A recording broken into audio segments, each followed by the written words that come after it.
अध्यात्म, उसमें वीर्य को बचाना ज़्यादा यानी महत्व दिया जाता है। किस उपनिषद में लिखा है वीर्य बचाओ? नहीं, मैंने पढ़ा था। किस उपनिषद में?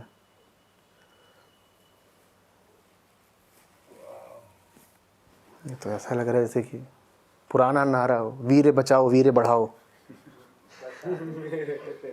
ये कौन से उपनिषद में लिखा है? किस संत ने ये गाया है? बताओ मुझे।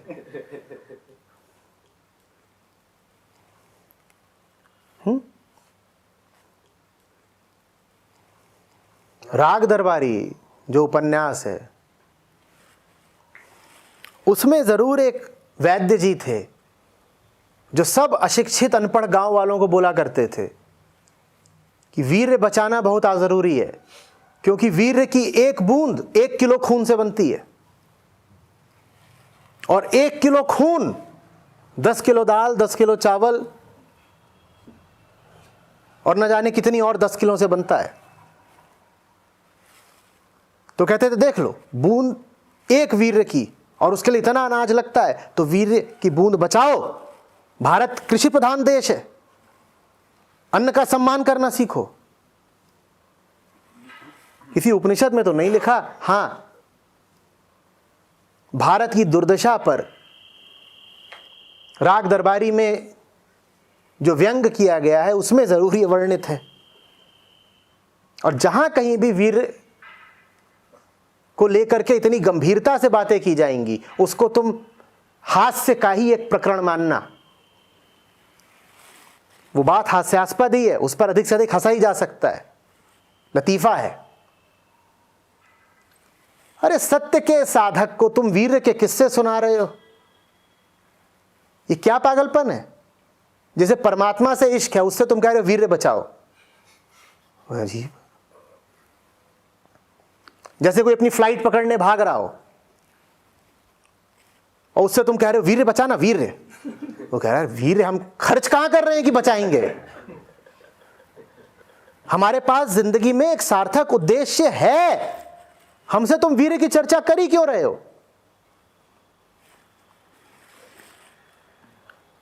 क्या करेगा बचा के? परलोक ले जाएगा? मेडिटेशन के कोई प्रोसेस में उसका यानी यूज, मुझे नहीं पता वीर्य मेडिटेशन कौन सा होता है। वीर्य को इस्तेमाल करके ध्यान किया जाता है। For yoga, Kriya Yoga, yoga teachers, they teach that you have to raise the semen through the spine, through the chakras. ये किस उपनिषद में लिखा है? मैं पूछ रहा हूं ये किस शास्त्र में लिखा है? शास्त्र में तो नहीं। अगर शास्त्र में नहीं लिखा है तो जो ये पढ़ा रहे हैं वो टीचर कैसे हो गए? वो तो ढोंगी है। कुंडलिनी क्रिया योग। कहाँ लिखा है कि वीर्य को उठाना है? ओशो के डायनेमिक। अरे कहाँ लिखा है? आज कोई आकर कुछ भी बता दे तुम्हें तो। This is only forwarded through initiation. They would not. इसके बारे में लिखते नहीं है ज़्यादा जगहों पे। तो जहाँ गुरु शिष्य परंपरा होती है, एनर्जी इनिशिएशन देते हैं, कुंडलिनी क्रिया योगा सिखाते हैं, वहाँ पे ये चीज़ सिखाई जाती है। सारे अध्यात्म का, भारतीय अध्यात्म का जो प्रमाण होता है उसको कहते हैं श्रुति प्रमाण। और जिस चीज का प्रमाण श्रुति में ना मिल रहा हो, समझाने वालों ने साफ साफ चेतावनी देकर के कहा है कि उसको अवैध मानना, ठगी मानना। अगर श्रुति प्रमाण उपलब्ध नहीं है तो तुम्हें जो कुछ बताया जा रहा है उससे दूर हो जाना तुरंत। मुझे बताओ वेदांत में कहां पर उल्लिखित है कि वीर्य को ऊपर की तरफ लेकर के आना है? उपनिषद बड़े सीधे साधे वक्तव्य हैं, बड़े सरल चित्त की सीधी बात करते हैं। वो इन सब दंद फंदों में नहीं पड़ते हैं। ये सारी बातें जटिल चित्तों को आकर्षित करने के लिए होती हैं कि अच्छा ठीक। और शास्त्र की भी परिभाषा साफ समझ लो। उस ग्रंथ को शास्त्र कहा जाता है जिसका एकमात्र प्रयोजन जीव की मुक्ति हो। जिस भी ग्रंथ का प्रयोजन है जीव की मुक्ति, सिर्फ उसको ही शास्त्र कह सकते हैं। बाकी ग्रंथों को शास्त्र मत कह देना।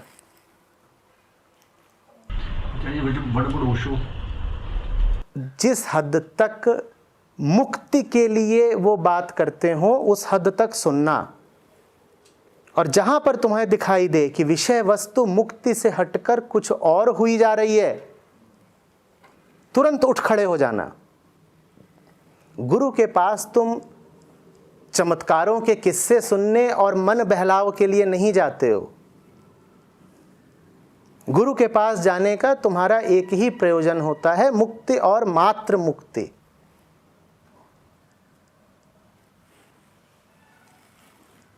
एक 108 उपनिषद हैं और 108 वो हैं जिनका नाम दर्ज है। वास्तव में 200 से ऊपर है। पढ़ते पढ़ते उम्र बीत जाए, ग्रंथावली खत्म ना हो, उसके बाद आपको समय कैसे मिल जाता है ये इधर उधर के नामों में भटकने के लिए? आदि ग्रंथ पढ़ लिया पूरा, कबीर साखी पढ़ ली पूरी, बाबा फरीद का रचना संसार पढ़ लिया पूरा, सिखों के गुरुओं की वाणी पढ़ ली पूरी? नहीं, उनको पढ़ेंगे जो बताते हैं कि हम अभी बंबई में खड़े थे और अचानक हम लंदन पहुंच गए।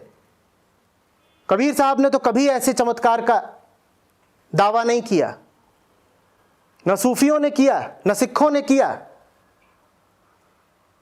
न उपनिषदों के ऋषियों ने किया। इसीलिए वो आपको सुहाते नहीं, इसीलिए आपके मन में उनके प्रति कोई श्रद्धा सम्मान नहीं, इसीलिए आपको उनका नाम भी नहीं पता। मैं आपसे कहूं नचिकेता, आप कहेंगी कौन?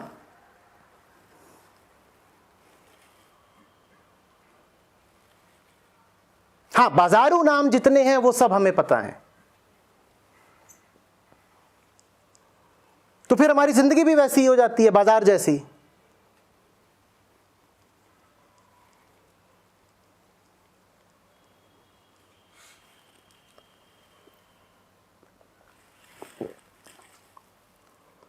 चलो जी, ये जो डिस्कशन चल रही है थोड़ा सा मैं शेयर कर रहा हूँ। जो ये ओशो से काफ़ी टाइम से कनेक्टेड है, वो मेडिटेशन बहुत करते रहे हैं। तो ओशो में एक मेडिटेशन है डायनेमिक मेडिटेशन, सक्रिय ध्यान। So it is all about channelising your basically your sexual energy into the spiritual energy, जो कि मतलब प्रैक्टिकल काफ़ी किया है मेडिटेशन वगैरह। मैंने खुद पर्सनली जाके जगह जगह आश्रम में मैंने किया है।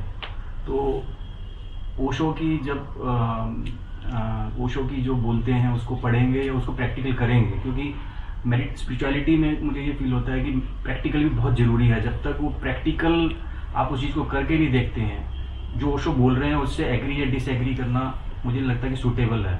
तो मैंने जितना एक्सपेरिमेंट किया, और मैं जाके जैसे ओशो आश्रम में जाता हूँ तो डिस्कशंस वगैरह भी करता हूँ, यंग लड़के होते हैं, तो उनको स्पेशली रिकमेंड किया जाता है कि वहाँ पे you should definitely do the dynamic meditation. The reason being हर हफ्ते या हर महीने एक नई लड़की लाना, उसे सेक्स करना, इट इज़ नॉट रिकमेंडेड और पॉसिबल कि भाई ये चीज़ करो तुम।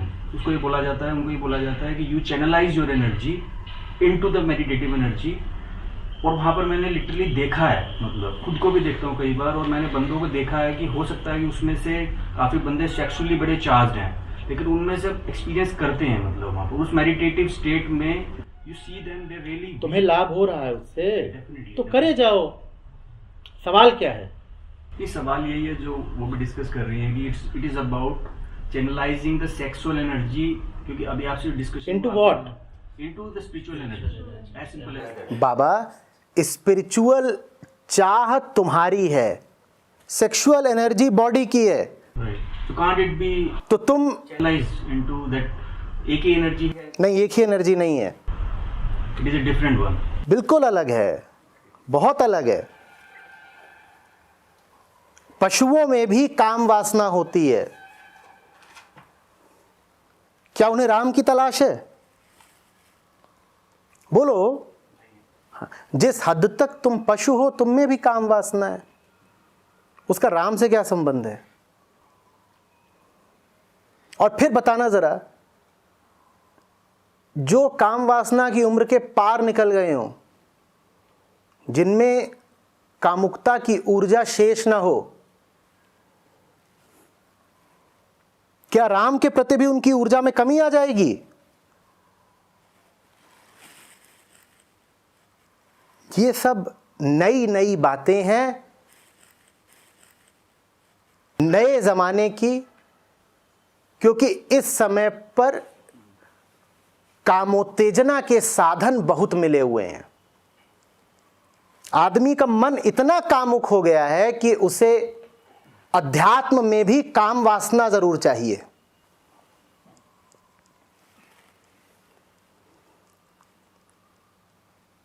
आदमी का मन इतना कामुक हो गया है कि अध्यात्म की ओर भी तभी आएगा जब अध्यात्म में इन सब शब्दों की बरसात हो रही हो।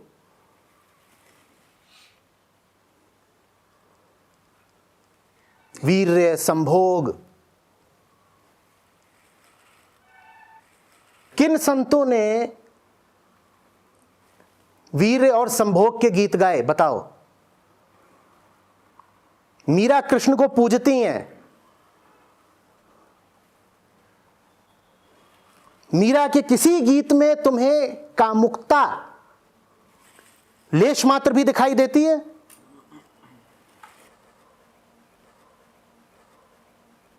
लल्लेश्वरी के पास जाओ, अक्का महादेवी के पास जाओ,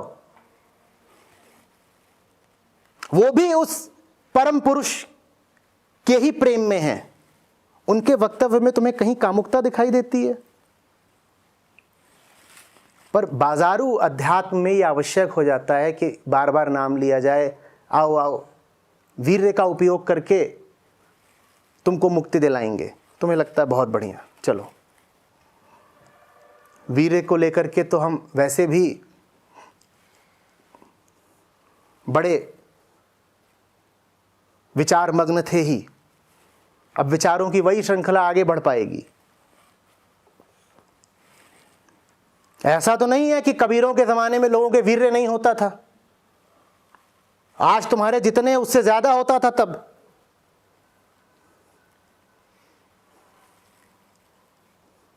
कबीर साहब ने और रैदास ने और नानक साहब ने कब बात करी तुमसे कि वीर्य को उछाल दोगे तो सीधे स्वर्ग में जाके गिरोगे? कब कहा भाई उन्होंने तुमसे, बताना।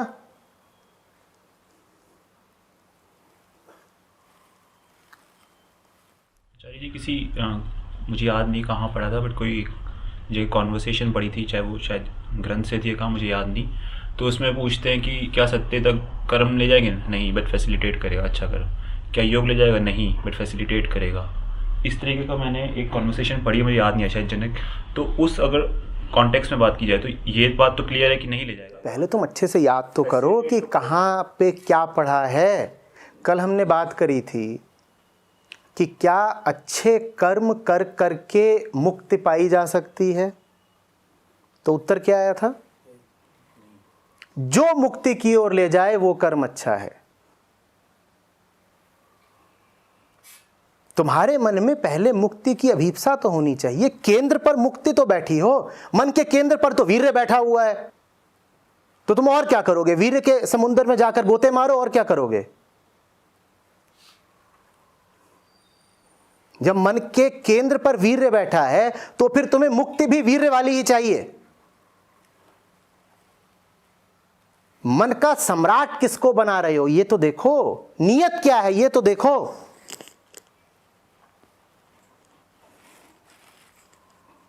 नियत ही जब साफ ना हो तो फिर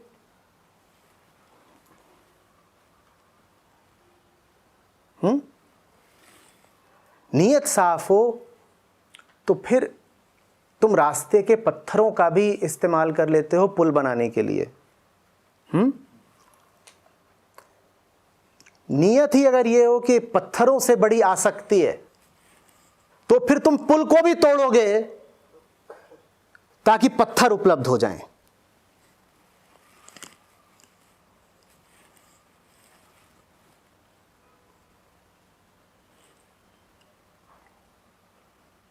Ajay ji, why are we born here? Why do we have to take a body to experience? Why is it all needed? अभी तुमने करा है, तुम बताओ।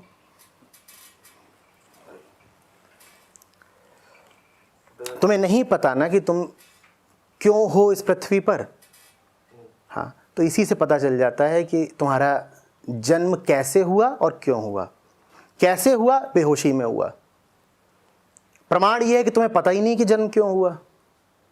जिस चीज का तुम्हें पता ही ना हो और हो जाए, निश्चित रूप से वो बेहोशी में हुई है।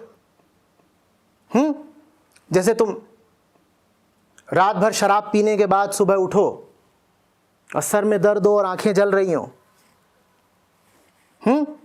और सामने आईना टूटा पड़ा हो, तो तुम यही कहते हो ना, ये कैसे हुआ, मुझे कुछ याद नहीं, ये कैसे हुआ। पर वो हो तो गया ही है, हो तो गया ही है। इसका मतलब वो हुआ बेहोशी में। तो तुम कैसे हुए? तुम बेहोशी में हुए। तुम्हें कुछ पता ही नहीं है तुम कैसे हुए। तुम क्यों हुए? तुम इसलिए हुए ताकि तुम पता कर पाओ कि होश क्या चीज है। नहीं तो जैसे अभी ये सवाल सता रहा है, जीवन भर सवालों से ही जूझते रहोगे। पैदा इसलिए हुए हो ताकि होश में आ सको।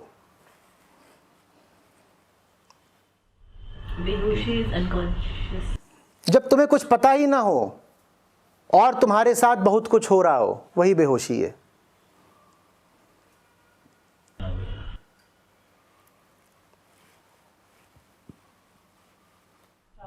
Is it a negative forces on this earth?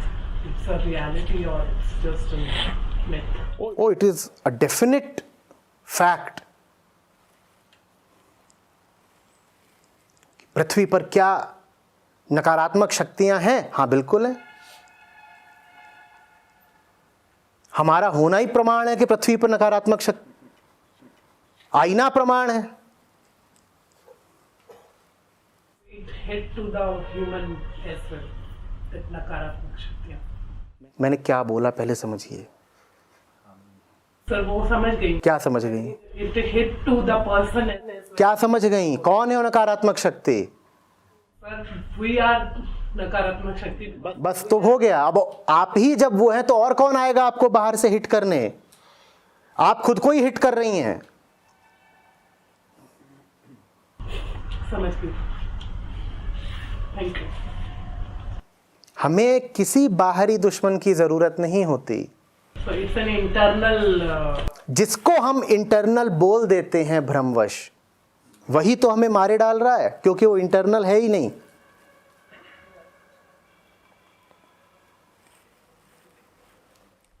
जैसे बोलते हैं कि एंसेस्ट्रल प्रॉब्लम्स, पितरों का प्रॉब्लम, जैसे नेगेटिव एनर्जीज की बात कर रही हैं, तो what do you say about? बेटा, मैं सिर्फ मुक्ति की बात करता हूं। मुझे मनोरंजन में कोई रस नहीं है। उसके लिए जाओ फिल्म देखो, सिम्बा। तुम्हारे आधे से ज्यादा सवाल तो वीर्य और ये और वो हैं। मुक्ति की तो तुम्हें कोई बात ही नहीं करनी है, न बंधन की बात करनी है।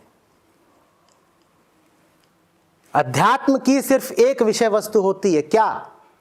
मुक्ति। उसकी जगह तुम इधर उधर की बात करोगे तो मैं उपलब्ध नहीं हूं।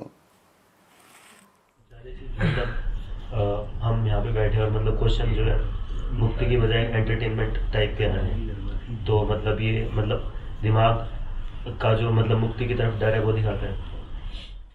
दिमाग बुरी तरह से लिप्त है वीर्य में।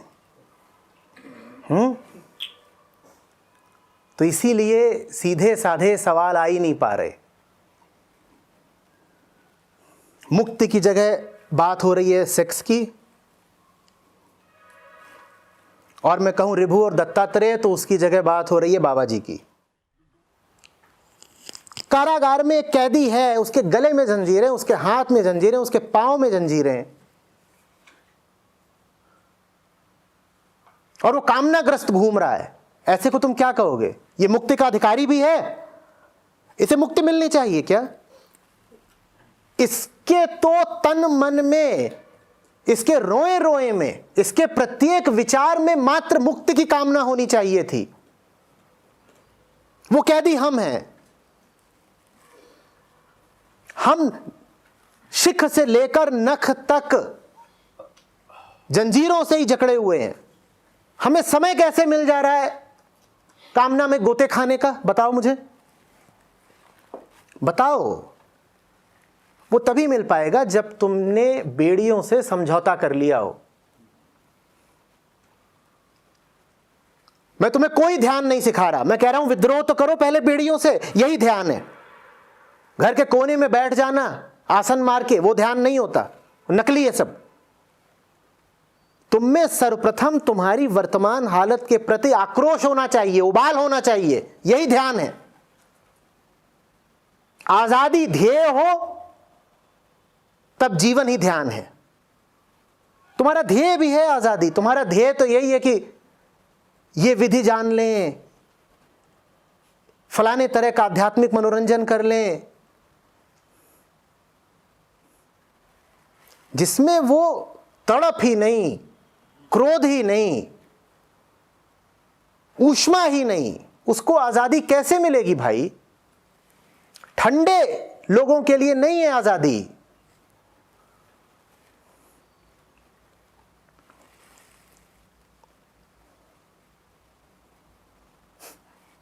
युद्धरत हो तुम, सामने दुश्मन खड़ा है, गोलियां, बम, तीर, बरछे, तलवार सब चला रहा है, और तुम कह रही हो वीर्य को जरा ऊपर उठाना है। ये हद हो गई। कुरुक्षेत्र है, सामने दुर्योधन है, दुशासन है, कर्ण है, अश्वत्थामा है, द्रोण है। अब कृष्ण क्या अर्जुन से ये कहेंगे कि अर्जुन अपने वीर्य को संभाल? अर्जुन कहेगा मेरा वीर्य जा कहां रहा है कि संभालूं?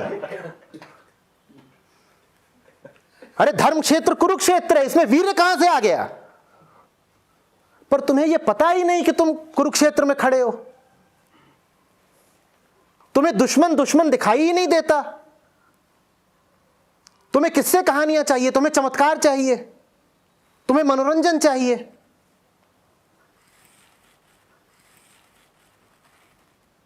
कुछ बात समझ में आ रही है? Do you think that these all questions are kind of stupid questions? Obviously. I am a warrior. I deal with battles. मुझे पता है कि सामने असली चुनौती क्या है। यहां तलवारों की झंकार है,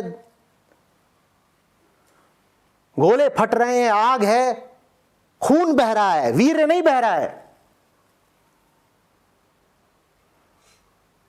कबीर का सूरमा खून बहाता है, या कबीर ये गाते हैं कि मेरा सूरमा वो है जो वीर्य बहाए। हमने तो नहीं पढ़ी ऐसी कोई साखी। ये अध्यात्म में नया नया वीर्य का बड़ा जबरदस्त प्रवेश हुआ है। ओशो तो वैसे इन चीजों को, इस टाइप के क्वेश्चंस को बड़ा लाइक करते थे। Even one thing to mention is that बेटा, उन्हें प्रेम बहुत था तुमसे, और तुम्हें काम से प्रेम है। जैसे घर का कोई जवान लड़का बहक गया हो और वो सिर्फ एक ही मुद्दे पर बात करता हो, काम। तो उसके बाप को अगर अब उसे बुला के उससे बात करनी है तो उससे यही बोलेगा, बेटा घर आ जा, आज काम वासना पर चर्चा करेंगे। उसको अगर बता दिया जाए कि घर आ, आज अष्टावक्र महागीता पर बात होगी, तो वो आएगा ही नहीं।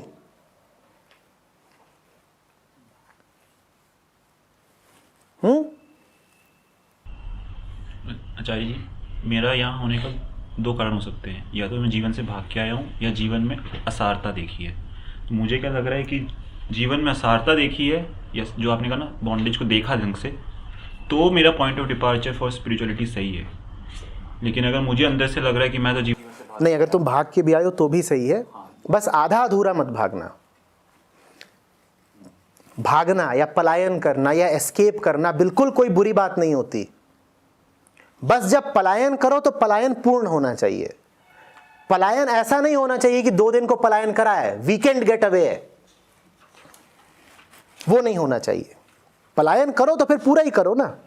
जब कोई चीज अब दिख गया कि आसार है, छोड़नी है, तो फिर पूरी ही छोड़ो। वो वाली नहीं कि 2 दिन को गए पहाड़ पे, और फिर रविवार को चलकर सोमवार की सुबह फिर खड़े हो गए, जी हुजूर हम बिल्कुल अब ताज़ा होकर के आए हैं बंदगी करने के लिए। Yes boss. पर दो चीज़ें ना, मैं ऑफिस का काम कर नहीं पा रहा हूँ ढंग से इसलिए आ गया यहाँ, या फिर ऑफिस का काम करके समझ गया कि इससे कुछ मिल नहीं रहा है। ये दोनों डिफरेंट है ना, ये दोनों अलग। तो अगर मैं भाग के आऊँ तो आप ये मतलब, हाँ मतलब इन दोनों का मैं कह रहा हूँ अगर भाग के आए हो तो पूरी तरह भाग कर आओ। पूरी तरह भाग कर आने का मतलब है कि वापस जाने का कोई लालच शेष न रहे। भागना बुरा नहीं है, आधा अधूरा भागना बुरा है। और अगर लालच है अभी इधर का, असारता नहीं दिखी है पूरी। असारता यहाँ देख लो,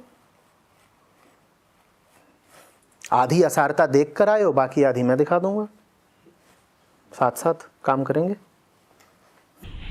Acharya ji, on your spiritual journey, who are your spiritual gurus as such, and what are the challenges you faced in your spiritual journey? एक तो मेरा कुत्ता है जिसका नाम है कोहम, एक मेरा खरगोश था जिसका नाम था नंदू, कुछ छिपकलियाँ, कुछ चीटे,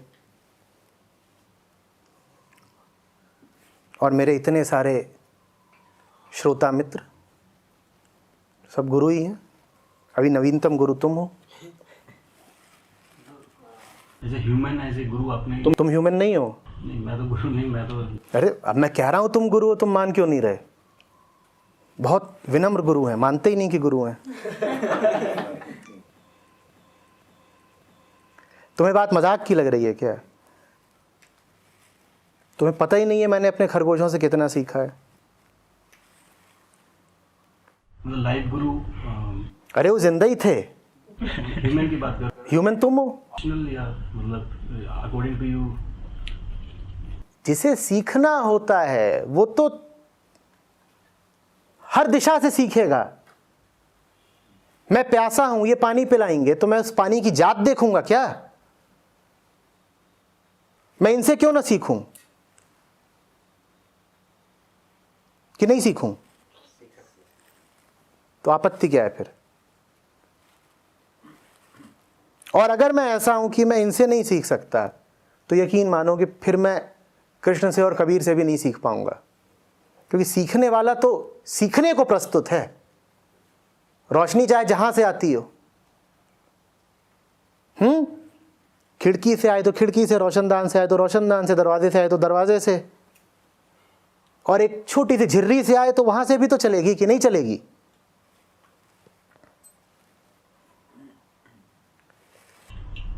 what were the challenges, biggest challenges you faced on this path? Faced नहीं, आर फेसिंग। देखो ना कैसे कैसे सवाल आते हैं, यही तो है चैलेंजेस, यही है लाइफ चैलेंज।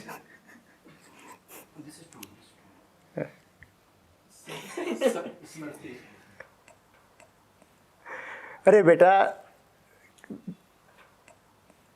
दिख ऐसे रहा है कि तुम नीचे बैठे हो, मैं ऊपर बैठा हूं।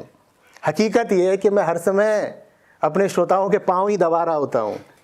मैं हाथ जोड़ के खड़ा होता हूं कि अरे सुन लो, समझ लो, मान जाओ। तुम मानने को नहीं राजी होते। अभी आधा ख्याल मुझे ये आ रहा है कि कल इस वक्त तक तुम अपने घर पहुंच चुके होगे।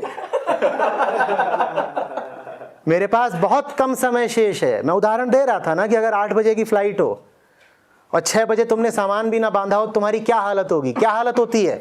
अरे धक धक धक धक धक धक। मेरी वो हालत हमेशा रहती है। कल तक, इस समय तक तुम न जाने कहां पहुंच चुके होगे। मेरे पास बहुत कम समय है तुम्हारे साथ, और तुम सुनने को राजी नहीं।